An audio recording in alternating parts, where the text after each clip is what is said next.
Hello everyone. My name is Emmanuel Albert Kamara. But you can just call me Emmanuel. You're welcome, sir. Thank you. So our lesson for today will base on relationship. Who can tell the class what he or she understands by the word relationship? Yes, Mr. Emmanuel, I want to try, sir. Okay. Tell us your name first. My name is Zainab Eskante. Beautiful. You may now proceed. Relationship can take many forms, but the general idea is that it's a connection between two or more people. Relationships can be romantic, platonic, or familial. They can also be based on shared interests or experiences. In any relationship, there should be a mutual respect, trust, and support between the people involved. Wow, that's amazing. Thank you, Zainab. Awesome. So, relationships are really all about connection and support. They should be a positive force in your life, not a negative one. It's really important to surround yourself with people who make you feel good and support you. Do you understand? Yes, sir. Good.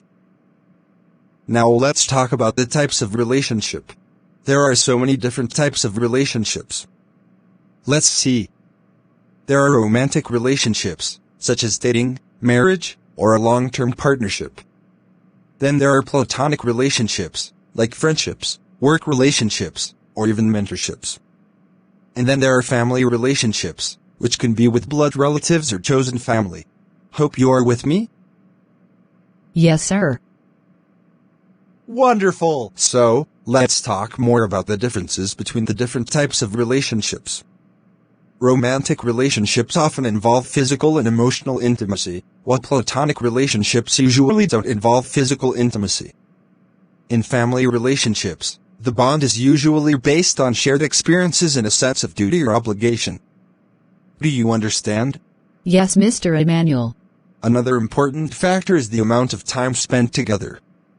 For example, romantic partners might spend more time together than platonic friends.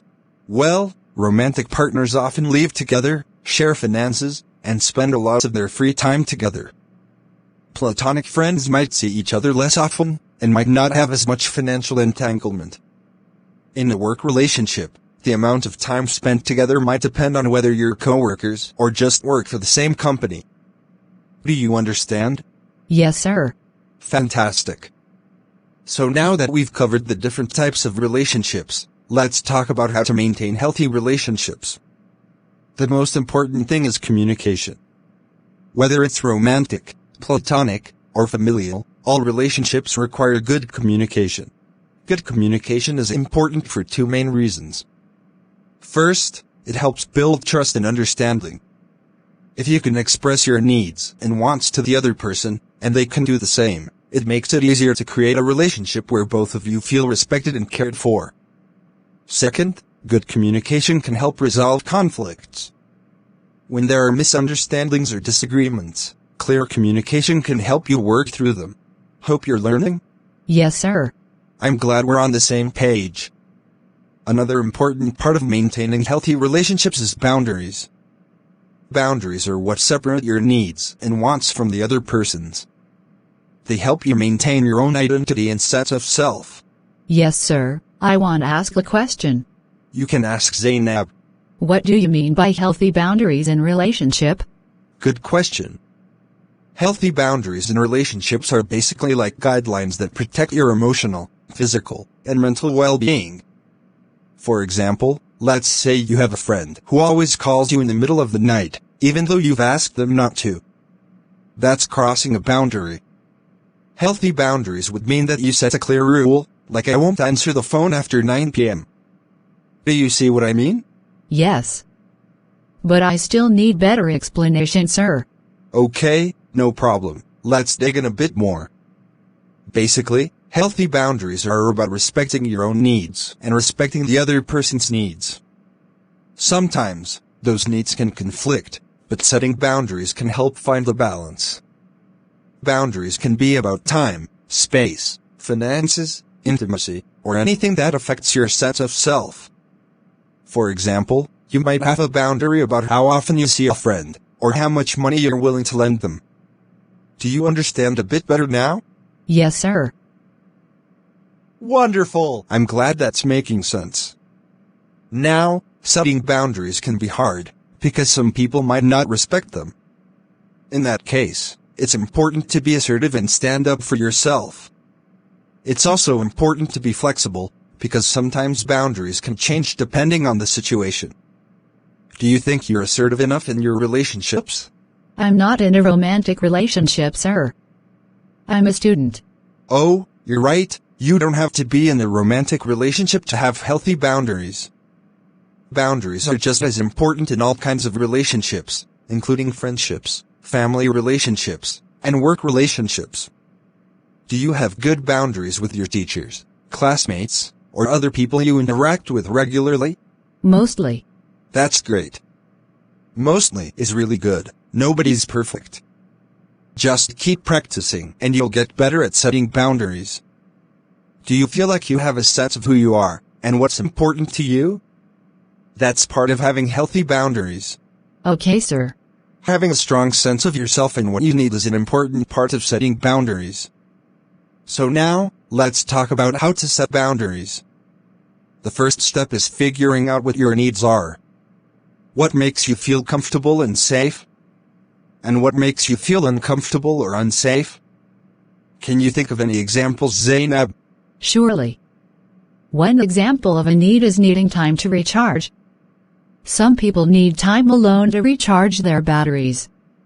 They might feel uncomfortable or stressed out if they are constantly around other people. Another example is needing clarity. Some people need clear, direct communication, and feel uncomfortable when people are vague or ambiguous. It's really great that you're getting the hang of this. Now, let's talk about how to actually set boundaries. The first step is to identify the boundary.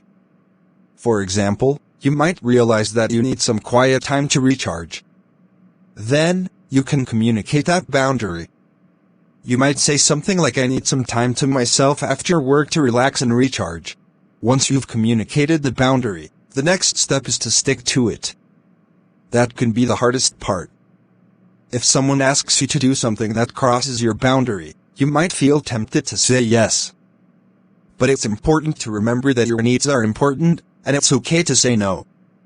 Can you see how that might work in practice?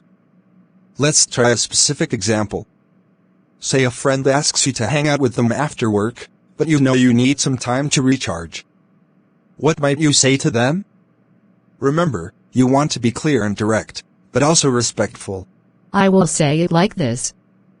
Guys, you know we're just from work and all of us have go to our houses first, have some time to recharge for the next day. Can we please wait for another time, please? That's really good. You're being clear about your boundary. You need time to recharge. You're respectful of your friend's feelings. You're suggesting another time to hang out, and you're taking responsibility for your own needs. I need to recharge. That's a really great way to communicate a boundary. That's fantastic. I'm really glad we talked about this.